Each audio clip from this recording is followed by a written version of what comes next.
Mike with Mike's Bags. Today I'm reviewing the Butterfly by Ultra Cornhole. I owe some people, quite a few people, an apology because I've gotten a lot of requests to review this bag since Ultra released this. And every time someone's asked me to review it, I've told them that I'm really not interested in doing this because this fast side material is the same fast side that Ultra uses on the Butter bag I reviewed a while back.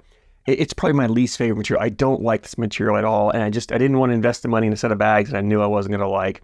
But I got so many requests. I had to kind of backtrack on that and get a set to review for you guys. For those of you that I told you I wasn't going to review those, I apologize, but hopefully you're happy. I have a review now of these butterflies. So let's go and dive in. Let's break these bags down. We'll start with the materials. Slow side on this butterfly is that hybrid material. It's the same slow side you find on the Viper R. It's a wonderful material. You know, it's very player friendly. It's got control for it. It's about a 5.5 speed, 5.5 to 6 speed. Starting out brand new, it plays closer at 6.5 speed. But once it starts to break and it softens up a little bit, it gets down to that 5.5, 6 speed. It's great through most board conditions. So if you play in areas where humidity comes to issue or board conditions change throughout the day or a tournament, a material like this hybrid material will actually play fairly consistent. So you can keep playing it even as conditions change. You don't have to change bags. So anyway, 5.5 speed on the slow side. Fast side, as I mentioned, this is the same fast side you find on the Butter. It's a fast material. It's like a 9.5, 10 speed. It's probably one of the fastest materials that I've thrown out there. And the thing is, it's not necessarily that much faster. It just doesn't slow down as much. So, and what I mean is, like, you take that fast side of that Viper fast side material and this stuff, when they hit the board, they will go about the same speed. But what happens is that Viper fast side tends to it does tend to slow down as it goes to the board. So if you land lower from the board, you can get that bag to slow down as it goes up, and it gets a little more control. This material doesn't really slow down at all. There's less friction, less resistance here, so it tends to maintain its speed a little further up the board. So it just seems to fly no matter where you land on the board, unless you hit the dead spot. It's shooting off the back if it doesn't hit the hole or hit another bag. So anyway, about a 10 speed. So we're looking about a 5.5, 10 speed for this Butterfly here. Template wise, it's a larger template bag. It's on the larger side, and it's just borderline. I feel like Ultra's kind of shrunk their template sizes down just a touch. They're still, to me, a larger template bag. And when it comes to templates, real quick, and I'll try to make this short, is for me, the template sizes, I go by any 6 inch by 6 inches, a standard size for a Cornhole bag. 99% of the bags out there are less than that, because I think it's a half inch, 5.5 to 6.5 inches, and or somewhere in there. There's a variance between the measurements that they give you some leeway on. Anything that's a 6 inch or bigger, I call a large template. About 5 3/4 to 6, just under 6 is a medium. Anything under 5 3/4 I call a small template bag. Most ACL bags fall in that medium template range because you can't get too small because the ACL has a diagonal measurement. You have to be at least 7.5 inches diagonally across the bag. So if you go 5 3/4 or below that on the width, it's really tough to reach that 7.5 without having a really small, really squared off corner. And most bags have somewhat of a rounded corner to them. So you have to kind of keep that at least above 5 3/4. Most bags I find are like that 5.85 inches across the bag here. Ultra bags, these are 6 inches across, which to me falls right on just on the edge of that large, call it a large template bag. Diagonally, they're like 7 3/4 is what I get on these. So they are a little bit bigger than what you see. One of the bigger bags out there, probably Razor bags, the biggest bags I think I've thrown. I've thrown several of those, and most of those seem to be a really, really large template, but this is that next step down from that. It's still bigger than most bags. So large template bag on these, which tends to be the norm for Ultra. I feel like Ultra bags tend to run on the larger side of the templates of their bags. This bag is fuller than some of the other Ultra bags. It's on, I would call it a full bag. It does have some flop because these two materials are very loose, and this bag has stretch, right? When I first got it, it was fuller than this, didn't have much flop, but these two materials really do stretch. So as you break them in, as you throw them, they will start to loosen up and they do get some stretch. It still does not become a very floppy bag. This bag is not floppy at all because it is on the fuller side. There's quite a bit of fill in here. In fact, when I picked these up, I ended up getting a new set of Viper Rs. I'm going to update my review of the Viper R because this was a review I did over 2 years ago. I did a review of the Viper R. I got these and I wanted to see how much things have changed and compare the two bags.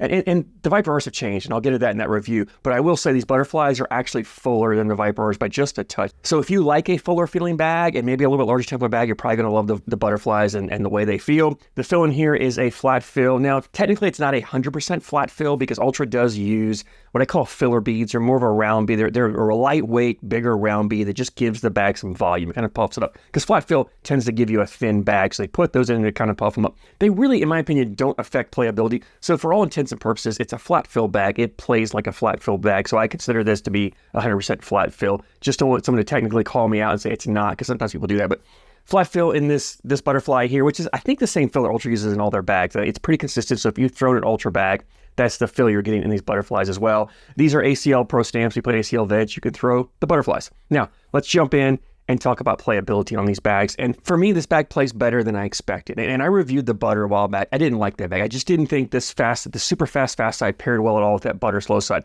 You've got a faster slow side here on this than you have on the butter. And I think that does work better with this fast side, because the problem I have with this fast side is when you go to push, there's a blocker, and you have the ability to throw a blocker with these bags because they do have this slow side. You have control. You can play a little bit of a dirty style game and put blockers everything you want. The problem I have is if I push fast side, this fast side is so fast that sometimes it hits the bag, and because it has a lot of momentum, if you don't hit it square and you're off to the side, what happens is this fast side just keeps its speed, and before this blocker bag can start moving, it ends up kicking this fast side off. This fast side kind of flips over and jumps over the hole, and so it makes it tough to push through when you have one bag there. I found myself having to collect slow side if I really wanted to push through one bag. If I went fast side, I had to come right down the middle and really hit it more in the middle, and then it would ride it up there and push it. And I did a few throws here trying to flip over to fast side to show you how to throw, and you can collect with it. You just have to, for me, I had to take a lot off the bag. It's not a natural throw for me. I really had to change, and I like a bag when I can flip it over to fast side and throw the same way I throw the slow side,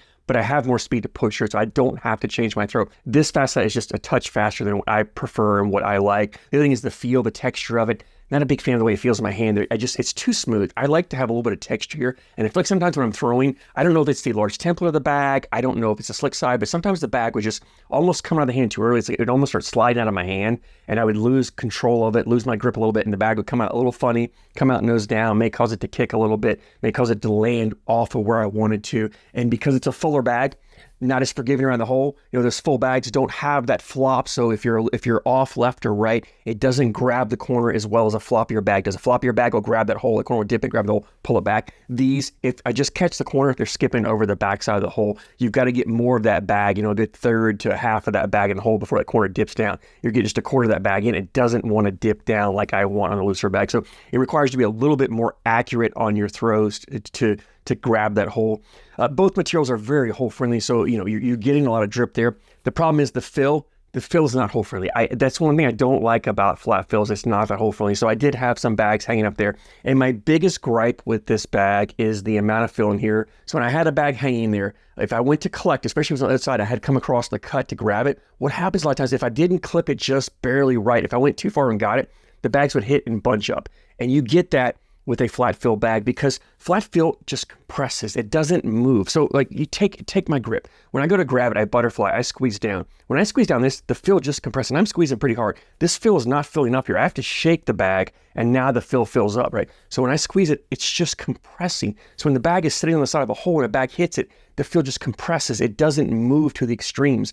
And when you get a bag that has, it doesn't have to be a full bead fill. You get a bag that has a mixed fill in it, something like these True Cornhole trimmers here. This is a mixed fill. When I squeeze into it, I don't know if you can see this here. Let me lay these down. So when I squeeze into this, that fill comes up and it expands up. I squeeze down, the fill expands up. So there's nothing moving here, right? When I grab this butterfly and I squeeze down, there's so much looseness here because it's not filling up as opposed to the trimmer. And these are not, these are a mixed fill bag. These are not a full bead fill, but you get that. So when a bag hits this bag and squeezes it, the fill shoots to the extremes. Whereas when you get this butterfly, and I have a hand in the corner, and I go for a collect in the corner, I hit it. If I don't hit it right, it bunches up, and those bags sit there. And then if I try to take a third bag to come and push through, if I'm not careful, because the bags are so full, the bags would clog up in the hole. And I had a lot of issues with the bags clogging with these butterflies because of how big they are. I found myself really struggling. I like to play more of a dirty style game where I get a couple bags up there, and then my last bag I want to throw and take 2 or 3 bags in.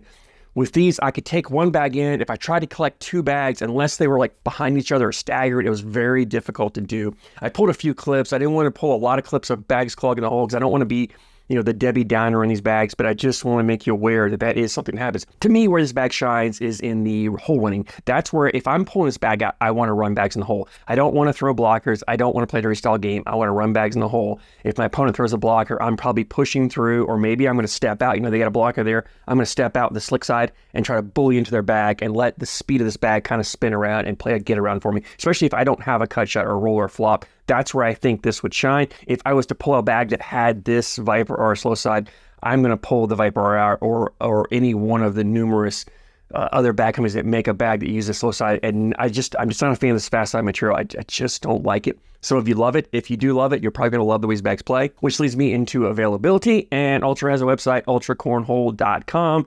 Link in the description for you guys, as always. These bags are normally $125 a set, and then it's like 11 something shipping with taxes on there. It's like $140-ish, $5 at full price, which is really absurd. I would not recommend really any bag at that price point. However, Ultra does run a lot of sales, and I got these at $95 a set with shipping and taxes is just over $113 shipped to me. Better. It's just above that medium price point. I think 110 is kind of my line. It's just over that, but still, it's a reasonable price. I think Ultra's done a better job of getting their prices down. They're always running sales. So if you ever go to buy us at Ultra Bags and they're listed at full price to $125, just wait. Be patient. They're going to run a sale. They're going to drop it back down to that 95 or sometimes even less than that. When it hits that price point, then it's a better buy for you on those bags. If you've thrown the butterflies, I'd love to hear your thoughts on what you like, what you don't like. Drop a comment down below for me on that, especially if you like these better than, say, like the Viper R's or any of those other variants that use this same hybrid slow side. I'd love to hear your thoughts on what you like about this material and why you like it. Just curious as to what type of throws this material fits in, so that when people ask me, maybe I know who to recommend it to. But as always, I thank you guys so much for your support, and I thank you for watching.